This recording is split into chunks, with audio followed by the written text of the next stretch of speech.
Penyanyi dangdut senior Iis Dahlia tak mampu tersenyum ceria ketika melihat Devano Danendra terekam kamera sedang mesra dengan penyanyi berbakat Brisya Jody Mauren. Bukan hanya itu, sebelum terciduk dan dicuatkan oleh akun gosip, Devano dan Jody memang sering tampil bersama. Bukan hanya berdua, namun di acara keluarga, keduanya juga sering barengan. Adegan di taman wisata itulah yang membuat Iis Dahlia menjelaskan bagaimana keduanya bisa jalan bareng dengan sangat mesra. Seperti dua sejoli yang tengah dimabuk asmara. Karuan saja, netizen menyebut keduanya sudah jadian. Namun Iis Dahlia menolak jika anaknya sudah pacaran dengan Jody.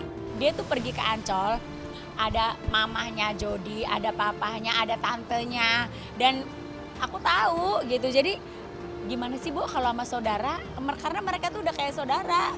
Orang gue juga kalau bercanda sama si Jody tuh udah kayak ke anak, jadi dia juga nggak ada tersinggung-tersinggungnya gitu-gitulah. Jadi buat aku tuh hal yang biasa lah. Zaman sekarang ya kan. Jadi aku tuh bukan keluarga yang terlalu modern banget, maksudnya yang sok kebule-bulean banget, enggak.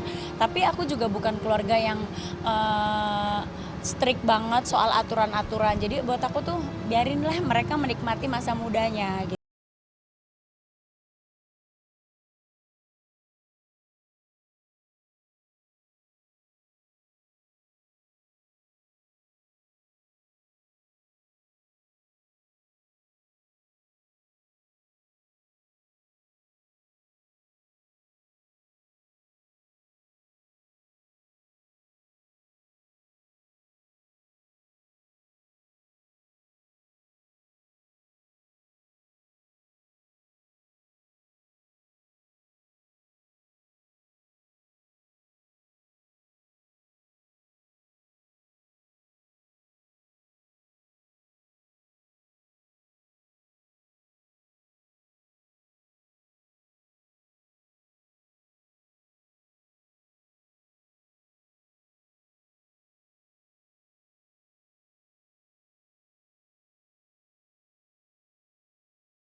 Tahu.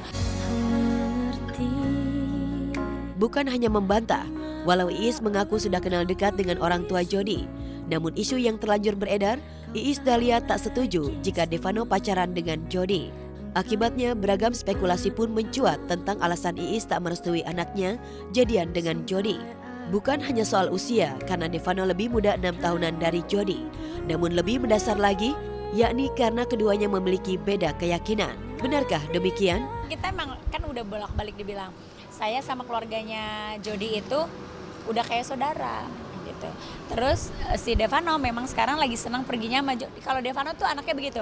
Kalau lagi circle-nya yang ini terus bisa tiap hari tuh mereka pergi. Tapi nanti kalau udah umpamanya ada salah satunya yang bubar, ya udah bubar. Kalau sama Jody ya karena kita udah kayak saudara ya mungkin juga gini karena si Jody itu kan umurnya udah banyak. Dia lebih tua dari Devano.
Sementara itu Marini Jumarnis sebagai ibu santai melihat Dava Wardana berpacaran dengan Chelsea Islan.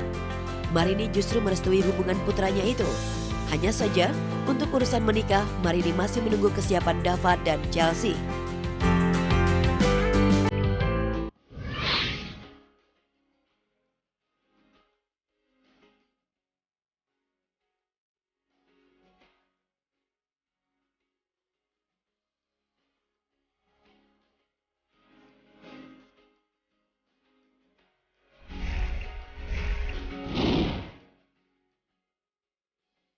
Raffi Ahmad keluar dari dunia hiburan.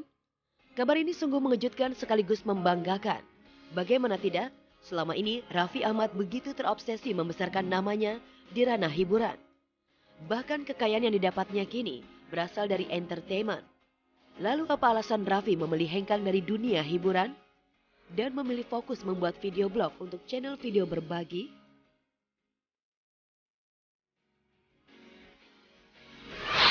Di vlog itu lebih sebenarnya jati diri gue banget gitu. Jadi mau teman yang dekat ataupun sosok siapapun, aku bisa coba olah untuk nge-vlog sama mereka, tapi jadikan bahan vlog itu menjadi sesuatu yang lebih seru atau enggak lebih bermanfaat gitu isi.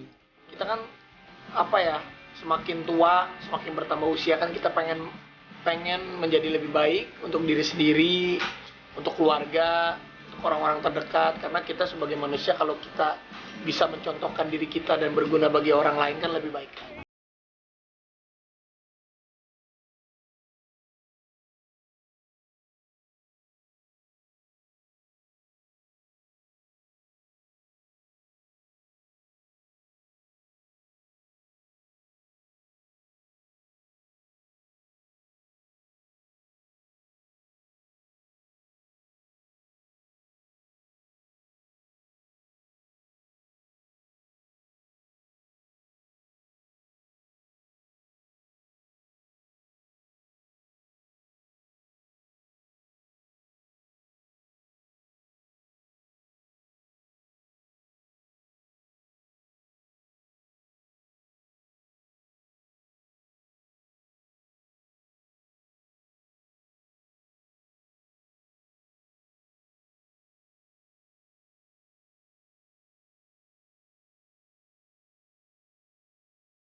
Denny merupakan teman sejati bagi Raffi, sebab selalu siap bukan hanya di kala senang, melainkan ada di masa sulit. Kenangan inilah yang membuat Raffi begitu bersemangat untuk bangkit dan kembali seperti semula, bahkan menjadi lebih baik seperti keyakinan Denny Cagur selama ini. Raffi salah satu yang gue kagumi bisa kembali bangkit di masa dia pernah sangat terpuruk gitu. Kenapa dia sekarang maju? Kenapa dia banyak bisnisnya sukses? Karena sifatnya yang tegas, karena dia bisa bikin keputusan dengan cepat. Kalau dia orang yang teledor pasti dia nggak bisa sukses sekarang. Karena kesuksesan cuma datang ke orang-orang yang serius, orang-orang yang tekun, orang-orang yang sungguh-sungguh, dan Raffi punya semuanya, buktinya dia sekarang sukses.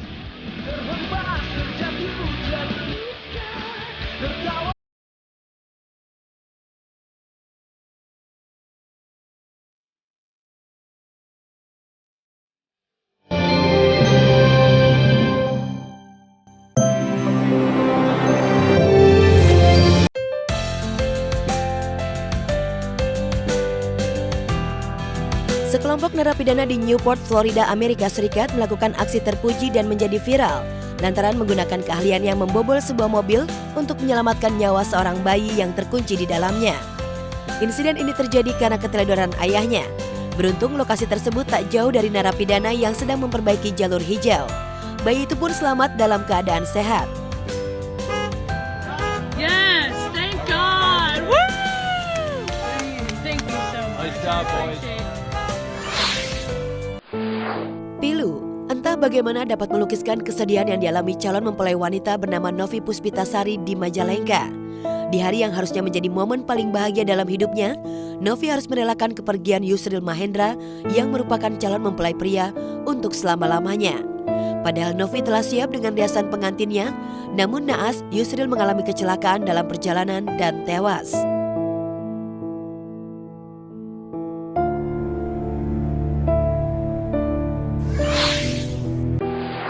Anda tentu kerap mendengar bahwa bayi selalu dilindungi malaikat. Ya, baru-baru ini kejadian menakjubkan terjadi pasca bencana puting beliung yang menerjang Tambare, Jawa Barat, Kabupaten Pringsewu, Lampung, di mana bayi berusia 1,5 tahun tetap hidup meskipun tertimbun reruntuhan atap rumah. Tentunya semua atas campur Allah Subhanahu wa Ta'ala.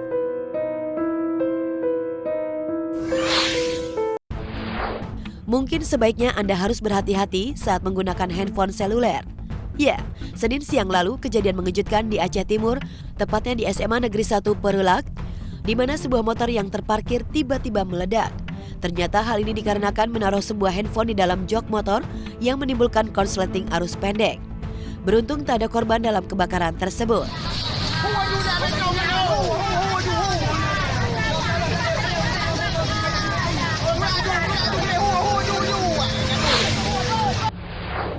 Mulai saat ini harus berhati-hati saat bercanda dengan menggunakan media kursi yang ditarik hingga seseorang jatuh. Ya, seperti yang dialami siswa di Brebes, Jawa Tengah, harus menanggung kesakitan lantaran cedera tulang ekor, hanya karena teman yang bercanda dengan menarik kursi miliknya.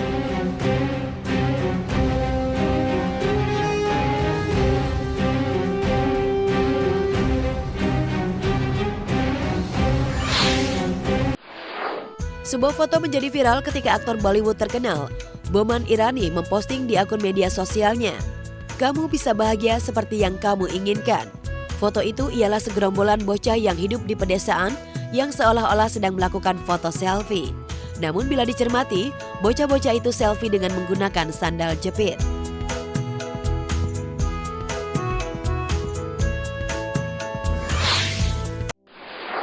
Foto pernikahan biasanya kerap berlatar dengan mobil mewah agar mendapatkan foto pernikahan yang indah. Tapi tidak demikian dengan pasangan asal negeri jiran ini. Pasangan Moh Humaydi Ashraf dan Khairunisa Moh Zaki ini yang memilih foto-foto pernikahannya dengan mobil jenazah. Hal ini dilakukan lantaran pekerjaan sang pria ialah sopir mobil jenazah selama 10 tahun terakhir. Berikutnya yaitu momen indah sekaligus unik yang terjadi di daerah Trang, Thailand Selatan, di mana 9 pasang kekasih mengikat asmara cinta lewat pernikahan di bawah laut dengan kedalaman 26 kaki. Para pengantin tersebut berpakaian rapi dengan gaun yang cantik dan dilengkapi alat menyelam.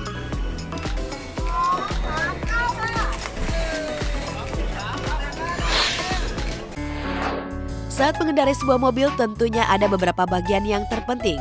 Salah satunya yaitu wiper mobil. Hal ini sangat penting digunakan terlebih ketika hujan. Nah, berikut ini adalah aksi gokil seorang pengendara mobil yang memilih menggerakkan wiper dengan cara manual, lantaran wiper miliknya rusak.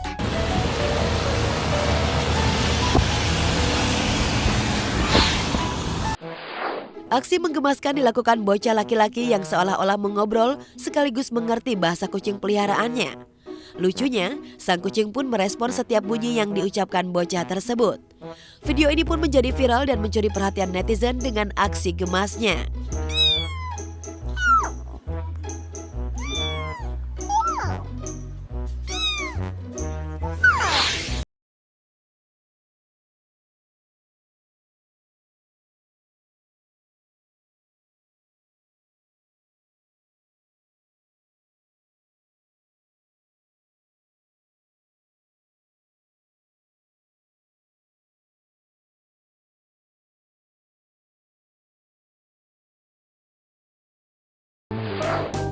Aksi lucu dilakukan oleh seorang operator ATCS, Area Traffic Control System, atau area pengendali lalu lintas di kawasan Bandung, Jawa Barat, di mana operator ATCS itu menyuruh seorang wanita yang dibonceng kekasihnya untuk turun dari motor lantaran tidak menggunakan helm.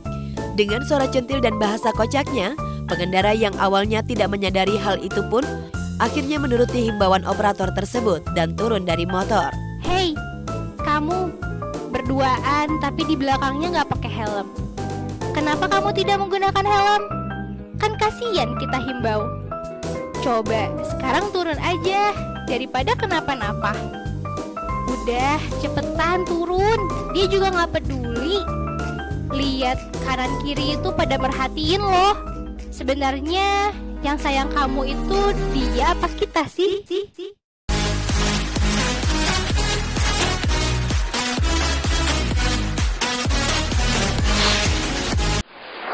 Terakhir adalah sebuah video viral yang menunjukkan seekor anjing berwarna coklat keemasan dilatih tuannya untuk sikat gigi.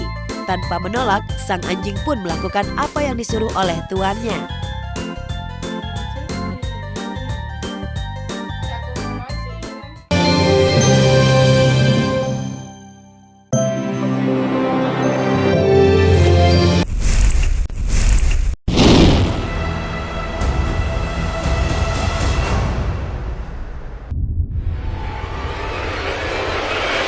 Rumah Kentang, nama tersebut begitu terkenal di kalangan masyarakat penyuka kisah horor. Bahkan saking populernya, di tahun 2012 lalu, kreator film menjadikan kisah rumah yang berada di kawasan Jalan Dharma Wangsa, Jakarta Selatan itu diangkat ke dalam film layar lebar. Demi mendapatkan suasana yang natural dalam film itu, sang sutradara Jose Purnomo menjadikan Rumah Kentang yang angker itu sebagai lokasi syuting. Ketika syuting di lokasi Rumah Kentang yang fenomenal itu, dua pemain film rumahnya, Tasya Kamila dan Gilang Dirga, mengalami hal mistis yang tidak akan mereka lupakan.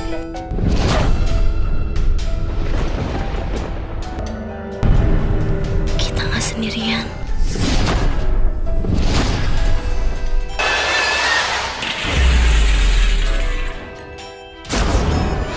Banyak juga kejadian-kejadian yang kita lalui gitu ya, yang creepy-creepy, cerita-cerita dari kru yang mana kayak ada beberapa props yang jatuh sendiri lah, ada beberapa kru yang kesurupan gitu pada saat proses syuting. Terus kalau aku sendiri ya itu aku denger ada suara-suara kayak dok, pokoknya suara-suara kencang. Terus aku bilang ke kru yang lain kayak bener-bener deh itu ada suara apa ya gitu kan, kayak ada suara krak gitu. Terus yang lain kayak kita nggak dengar suara apa-apa, jadi benar-benar aku doang yang dengerin suaranya. Itu juga cukup creepy. Cuman ya kalau suasana di sana emang serem aja sih. Jadi selama syuting pastinya banyak doa, pikiran jangan kosong, terus fokus konsentrasi gitu. Waktu itu sih memang ada bau kentang sih dari rumah itu. Cuman gue berusaha untuk mikir adalah kayaknya nggak ada apa-apa. Waktu itu memang di dapur karena kebetulan pas lagi syuting itu kan gue ke belakang mau buang air gitu. Nah pas di dapur itu gue memang nyium bau kentang. Nama Rumah Kentang menyimpan kisah angker memang berhubungan dengan bahan makanan kentang. Dari cerita turun-temurun yang beredar di tengah masyarakat, angkernya Rumah Kentang berawal dari peristiwa tewasnya seorang anak kecil yang terjatuh ke dalam kuali yang sedang digunakan untuk merebus kentang. Ada juga cerita versi lain, yakni di rumah itu ada anak kecil yang sangat nakal. Saking nakalnya, asisten rumah tangga yang bertugas menjaga anak kecil itu tidak tahan menghadapinya, hingga akhirnya sang asisten rumah tangga menjatuhkan anak majikannya ke dalam kuali yang sedang ia gunakan untuk merebus kentang. Saya dulu pernah kerja dekat situ, jaraknya nggak jauh lah. Terus saya pernah diceritakan kalau rumah kentang itu memang anak kecil yang direbus dalam kuali besar sama pembantunya kalau nggak salah gitu loh. Pokoknya pekerja di rumahnya itu mungkin memang untuk menutupi baunya jadi dimasukin kentang. Mungkin ya menurut dia akan hilang bau, namanya nggak tahu juga, namanya direbus manusia saya juga nggak tahu gitu loh. Cuman akan berubah baunya gitu loh. Fenomena rumah kentang yang terjadi di daerah Jakarta Selatan, bahwa zaman dulu itu ada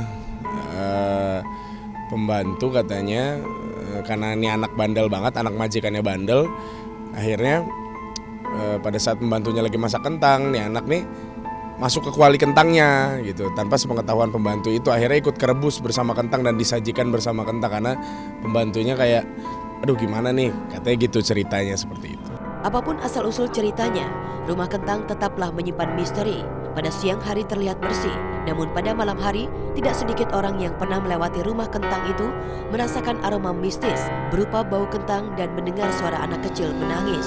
Padahal rumah itu dalam keadaan tak dihuni. Saya setahunya memang setiap hari apa gitu loh, tapi saya nggak tahu pasti hari apanya. Itu memang kecium bau kentang. Ya gini, mungkin karena dulu entah ada orang yang jaga atau enggak, tapi karena memang sepi ya gitu loh, sepi nggak keurus, jadi mungkin memang kayaknya auranya nggak enak aja gitu loh dilihatnya.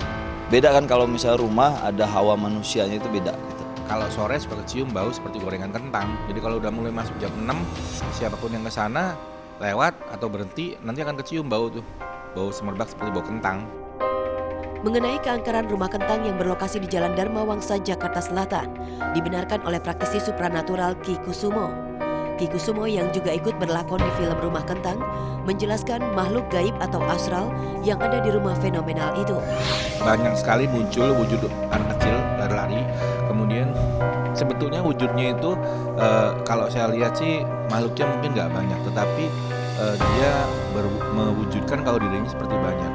Naruh gelas geser-geser, kemudian kalau kita ada yang naruh barang apa dia pecahin sama dia ditabrak. Ada yang lagi kru lagi berdiri, kakinya diselengkat sampai jatuh kayak gitu-gitu.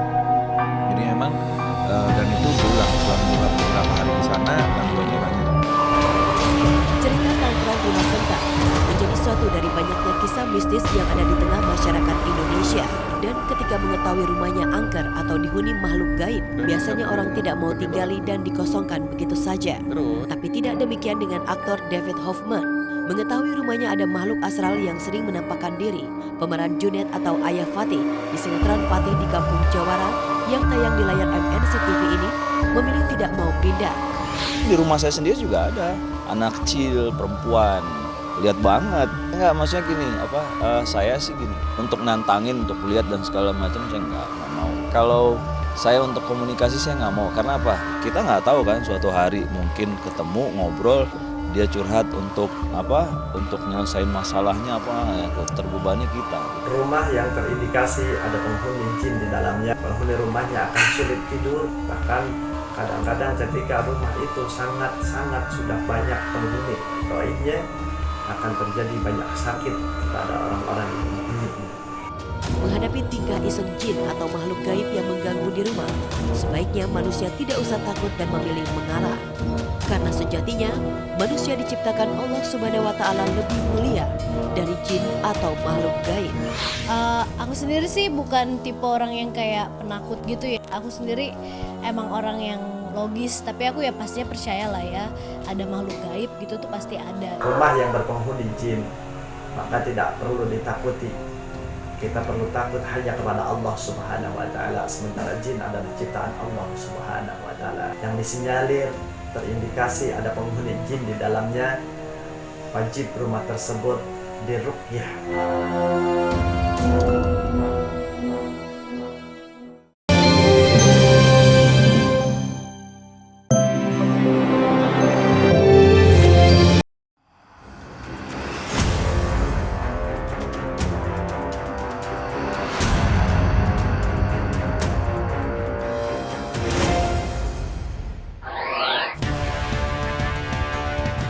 Angga Wijaya, suami pedangdut Dewi Persik, ngamuk. Ia benar-benar terusik dan dibuat naik pitam oleh pernyataan pengacara Rosa Meldianti yang meragukan keaslian tubuh seksi istrinya Dewi Persik. Kemarahan suami ketiga DP lampiaskan melalui media sosial. Ia mengungkapkan selama ini dia diam saja melihat istrinya bertengkar dengan Meldi karena menghindari omongan miring. Namun kali ini ia tidak terima saat seseorang yang tak dikenal berani-beraninya mengoyak ketenangan rumah tangganya dengan menyatakan tubuh istrinya hasil operasi dan harus diperiksa pihak medis. Kemarahan suami Dewi Persik yang dituliskan di media sosial terbilang tak biasa. Pasalnya, 2 bulan lebih konflik pelik DP versus Meldi bergulir. Angga tak pernah mau ikut campur. Namun kali ini ia angkat bicara memperisai istrinya dari tudingan yang dianggapnya melecehkan. Lantas benarkah demi melindungi sang istri, Angga siap melaporkan pengacara Meldi ke polisi? Entahlah, yang pasti sampai tadi malam, Angga masih menemani Dewi Persik tampil manggung di Madura, Jawa Timur. Selamat pagi, kita udah sampai di Indonesia. Kita langsung menuju ke Madura.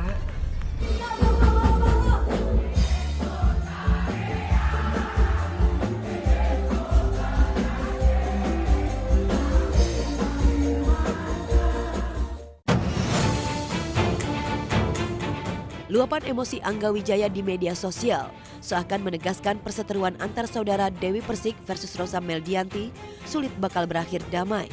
Pasalnya, Angga Wijaya pun kini masuk ke pusaran konflik yang sebenarnya bisa diselesaikan secara kekeluargaan. Apalagi kini Meldi sudah ditetapkan sebagai tersangka. Meldi pun mengungkapkan tak ingin sendiri menyandang status tersangka. Apalagi secara terang-terangan Meldi mengungkapkan atas nama keadilan jika ia jadi tersangka, maka status itu pun harus berlaku bagi sang tante Dewi Persik.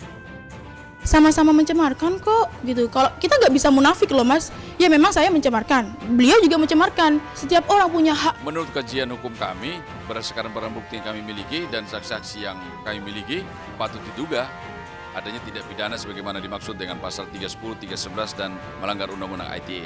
Ancamannya bahkan sampai 6 tahun.